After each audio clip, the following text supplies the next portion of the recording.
Kenapa bendera Indonesia tidak bisa dikibarkan di Thomas Cup padahal hari bersejarah ini Indonesia juara Piala Thomas ke-31? Kenapa bendera Indonesia tidak bisa dikibarkan di Thomas Cup menjadi kekecewaan besar karena ini kemenangan Indonesia juara Thomas Cup didapat setelah 19 tahun piala ini absen dari Indonesia. Kenapa bendera Indonesia tidak bisa dikibarkan di Thomas Cup karena mendapatkan sanksi dari WADA? WADA adalah World Anti-Doping Agency alias Badan Anti-Doping Dunia yang memberikan sanksi terhadap Indonesia, Thailand, dan Korea Utara. Indonesia disebut tidak patuh pada aturan anti-doping yang diterapkan WADA selama ini. Sanksi WADA berpengaruh terhadap pertandingan yang membawa nama negara Indonesia bagi seluruh cabang olahraga. Sanksi tersebut adalah pelarangan pengibaran bendera Indonesia, pemutaran lagu Indonesia Raya serta dilarangnya Indonesia menjadi tuan rumah event kejuaraan olahraga internasional. Sanksi WADA ini baru berlaku sesaat sebelum Thomas Cup 2021 berlangsung yaitu pada tanggal 8 Oktober tahun 2021. Tidak sebentar, sanksi WADA berlangsung selama 1 tahun penuh hingga tanggal 8 Oktober tahun 2022.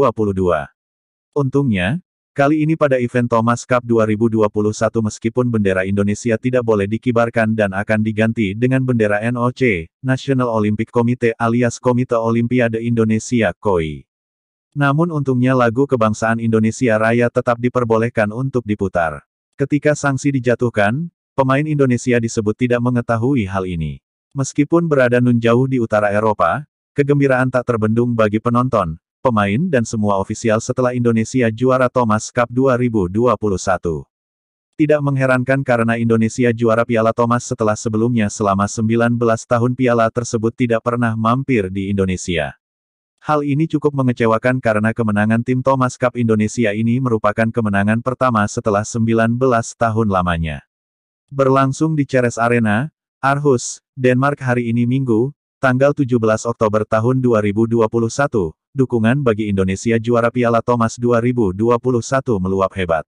Kemenangan Indonesia versus China dimotori oleh tunggal putra Anthony Ginting dan Jonathan Christie serta ganda putra Fajar Alfian dan M. Rian Ardianto. Sejak awal Ceres Arena, Aarhus, Denmark dipenuhi dengan penonton yang memberikan support pada tim Piala Thomas Indonesia yang telah berlaga sejak tanggal 9 Oktober tahun 2021. Diaspora Indonesia di Denmark dan negara sekitar membangkitkan semangat tim Thomas Cup Indonesia. Tim Thomas Cup Indonesia memenangkan pertarungan babak final Indonesia versus China dengan skor 3-0 dan berhasil membawa pulang Piala Thomas Cup dengan perjuangan berat.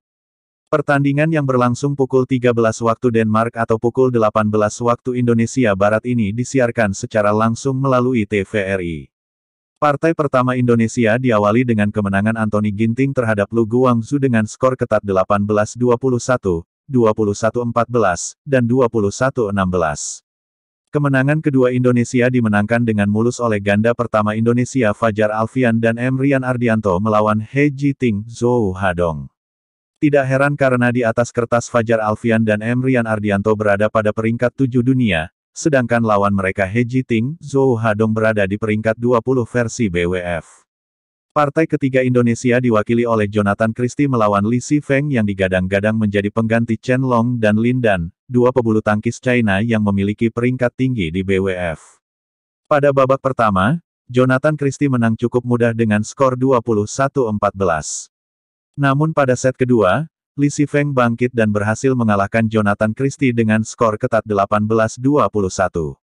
Akhirnya Jonathan Christie berhasil mengalahkan Li Sifeng dengan skor 21-14 setelah awalnya sempat tertinggal angka. Kemenangan Indonesia kali ini adalah kemenangan ke-14 sejak diadakannya Thomas Cup pada tahun 1949.